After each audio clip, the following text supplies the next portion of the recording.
Hello guys, நேற்று நம்ம first video பார்த்தோம். நேற்று சொன்ன மாதிரியே அபிராமி பட்டர் அருளிய அபிராமி அந்தாதியில் இன்றைக்கி ஃபஸ்ட்டு கணபதி காப்புன்னு ஒன்று இருக்குது. ஆக்சுவலாக அந்த கோயிலில் இருக்கிற கணபதி வந்து கள்ளவர் ஆன கணபதின்னு சொல்லுவாங்க. கள்ளர் கணபதி அப்படின்வாங்க. அதாவது கணபதியை வந்து உள்ளே இருந்த கணபதி, அதாவது எப்பயுமே மூலவர் தானே அவரை வந்து எடுத்துகிட்டு வந்து திருடர்கள் வந்து ஒரு ஓரமாக வச்சுருப்பாங்க. அந்த கோயிலுக்கு நீங்கள் இன்னும் போனீங்கனாலே, அந்த திருக்கடையூர் போனீங்கனாலே நீங்கள் அங்கே பார்க்கலாம் அந்த கணபதி வந்து ஓரமாக இருக்கிறத. அதனால் அவர் பேர் கள்ளவரான கணபதி அப்படின்னு சொல்லுவாங்க. அந்த கணபதியோட பாட்டு தான் ஃபஸ்ட்டு பாட்டு. அதை இன்றைக்கி நம்ம பார்ப்போம். நாளைக்கு ஃபஸ்ட்டு பாட்டை பார்ப்போம். ஓகேங்களா? இன்றைக்கி வந்து கள்ளவரான கணபதி காப்பு. ஃபஸ்ட்டு இந்த பாட்டை பார்த்துருவோம். தாரமர் கொன்றையும் சண்பக மாலையும் சாத்தும் தில்லை ஊரர்தம் பாகத்து உமைமைந்தனே உலகேழும் பெற்ற சீரபிராமி அந்தாதி எப்போதும் என் சிந்தையிலுள்ளே காரமர் மேனி கணபதியே நிற்க கட்டுரையே.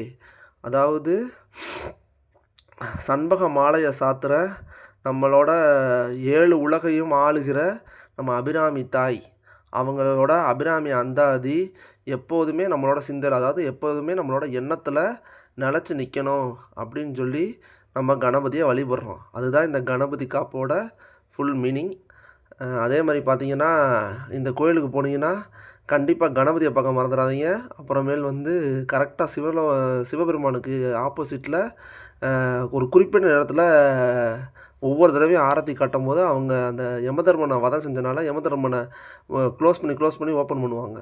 கீழே அந்த காப்பரில் இருக்கும், செம்பில். அதை நீங்கள் க்ளோஸ் பண்ணி காட்டுவாங்க அவங்க.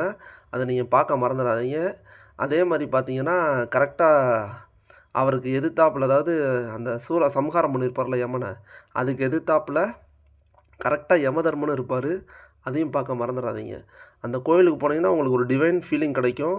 அதே மாதிரி கொஞ்சம் டிஃப்ரெண்ட் ஃபீலிங்காகவும் இருக்கும். அதாவது நீங்கள் நார்மலாக கோயிலுக்கு போகிற மாதிரி இருக்காது. அது எதுக்குன்னா, இன்னுமே அந்த யமனை வென்று அவர் வந்து அவர் நம்மளை காப்பாற்றுறனால அவரோட பக்தரை நீங்கள் வந்து அங்கே அந்த கோயிலுக்கு போயிட்டு வந்தீங்கன்னா ரொம்ப வருஷம் யமதர்மனையும் வதம் செஞ்சு ரொம்ப வருஷம் தம்பதி சமயோஜிதராக ரொம்ப வருஷம் சந்தோஷமாக வாழலாம். அதுதான் அந்த கோயிலுக்கு போகிறதுக்கு உண்டான முழு பயனே. ஒரு நல்ல ஃபீலிங்காக இருக்கும். கண்டிப்பாக போயிட்டு வாங்க எல்லோரும். நாளைக்கு ஃபஸ்ட்டு பாட்டை பற்றி நம்ம பார்ப்போம். ஃபஸ்ட்டு பாட்டு ஓகேங்களா? இன்றைக்கி அவ்வளோதான். என்னோடய வீடியோ பிடிச்சிருந்தால் சப்ஸ்கிரைப் பண்ணுங்கள், ஷேர் பண்ணுங்கள், லைக் பண்ணுங்கள். தேங்க்யூ என்னோடய வீடியோவை பார்த்ததுக்கு.